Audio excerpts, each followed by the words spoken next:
பிஸ்மில்லாஹிர் ரஹ்மானிர் ரஹீம். உம்முல் முஃமினீன் ஆயிஷா ரலியல்லாஹு அன்ஹா அவர்கள். அன்னாரின் இயற்பெயர் ஆயிஷா ஆகும். புனைப்பெயர் சித்திகா. அவர்களது தந்தையின் பெயர் அபூபக்கர் சித்திக். தாயாரின் பெயர் ஜைனப். அவர்களின் புனைப்பெயர் உம்மு ரோமான். யாரு அந்த தாயாருடைய புனைப்பெயர் உம்மு ரோமான். நபித்துவம் கிடைத்த 4ஆம் ஆண்டு ஆயிஷா அம்மையார் பிறந்தார்கள். அவர்கள் சிறு பிராயத்திலிருந்தே அறிவு கூர்மை மிக்கவராக இருந்தார்கள். அப்பகுதி சிறுமிகள் அவர்களின் வீட்டில் ஒன்று சேர்வார்கள். மேலும் அவர்களுடன் விளையாடுவார்கள். அவர்கள் சிறு பிராயத்தில் உள்ள ஒவ்வொரு விஷயத்தையும் நன்கு ஞாபகம் வைத்திருப்பார்கள். அதை சொல்லவும் செய்வார்கள். ஹிஜ்ரத்தின் போது அவர்களது வயது 8. அப்போதே நபி அவர்களின் ஹிஜ்ரத்தின் போது நிகழ்ந்த அனைத்து சம்பவங்களையும் நினைவில் வைத்திருந்தார்கள். அவங்களுக்கு அந்த 8 வயது ஆகும்போது நபி ஸல்லல்லாஹு அலைஹி வஸல்லம் ஹிஜ்ரத் மக்காவிலிருந்து மதீனா போகும்போது என்ன விஷயங்கள்லாம் நடந்ததோ அதெல்லாம் ஞாபகம் வச்சுருக்காங்க. அவர்களுக்கு 6 வயது இருக்கும்போது நபி ஸல்லல்லாஹு அலைஹி வஸல்லம் அவர்களுடன் திருமணம் நடந்தது. தமது 9ஆம் வயதில் மதீனா முனவ்வராவிற்கு பயணமானார்கள். ஆயிஷா அம்மையார் அவர்கள் சிறு பிராயம் முதல் வாலிப வயது வரை அன்னலாரின் வாழ்க்கை துணைவியாக மிக எளிமையாக வாழ்ந்து வந்தார்கள். ஆயிஷா அம்மையார் வசித்து வந்த வீடு ஒரு சாதாரண குடிசையாக இருந்தது.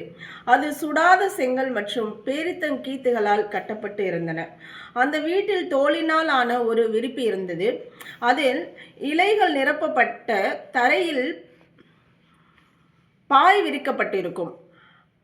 அதன் மீது விருப்பு போடப்பட்டிருக்கும். மேலும் வாசலில் ஒரு திரை இருந்தது. இப்படிப்பட்ட ஒரு சாதாரணமான சிறிய வீட்டில்தான் ஆயிஷா அம்மையார் அவர்கள் வாழ்வை கழித்து வந்தார்கள். ஆயிஷா ரலியல்லாஹு அன்ஹா அவர்களின் குணங்களும் பழக்கங்களும். ஹஜ்ரத் ஆயிஷா ரலியல்லாஹு அன்ஹா அவர்கள் மிக உயர்ந்த குணமுள்ளவராகவும் நல்ல பழக்க வழக்கங்களுடையவராகவும் இருந்தார்கள்.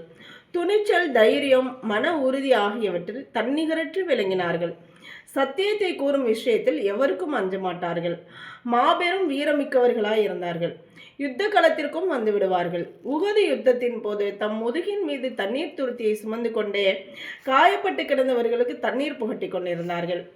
அம்மையார் அவர்கள் விருந்து உபசரிப்பிலும் தன்னிகரற்று விளங்கினார்கள். அல்லாஹ்வின் பாதையில் விசாலமான உள்ளத்துடன் செலவு செய்வார்கள். ஒரு தடவை அமீர் முஆவியா ரலியல்லாஹு அன்ஹு அவர்கள் அம்மையாருக்கு 1,00,000 திர்ஹம் அன்பளிப்பாக கொடுத்து அனுப்பினார்கள். அந்த திர்ஹம்களை மாலை நேரம் வரும் முன்பே ஏழைகளுக்கு பகிர்ந்தளித்து விட்டார்கள். ஹஜ்ரத் அப்துல்லாஹ் இப்னு ஜுபைர் ரலியல்லாஹு அன்ஹு அவர்கள் அம்மையாரின் சகோதரி மகனாக இருந்தார்கள்.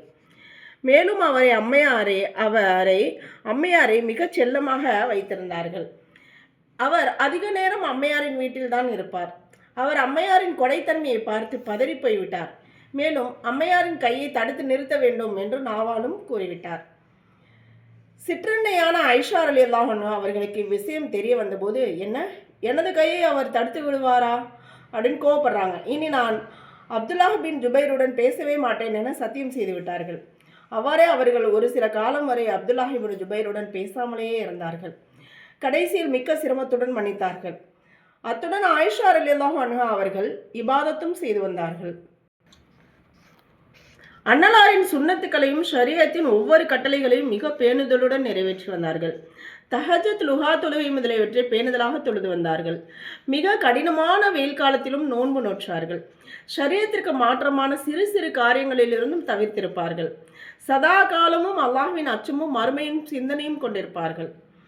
அம்மையார் அவர்கள் உபகாரம் செய்யக்கூடியவர்களாக இருந்தார்கள். பிறருடைய உபகாரத்தை அவர்கள் ஏற்றுக்கொள்ள மாட்டார்கள். தன்னை பற்றி பிறர் புகழ்ந்து பேசுவதை பிரியப்பட மாட்டார்கள்.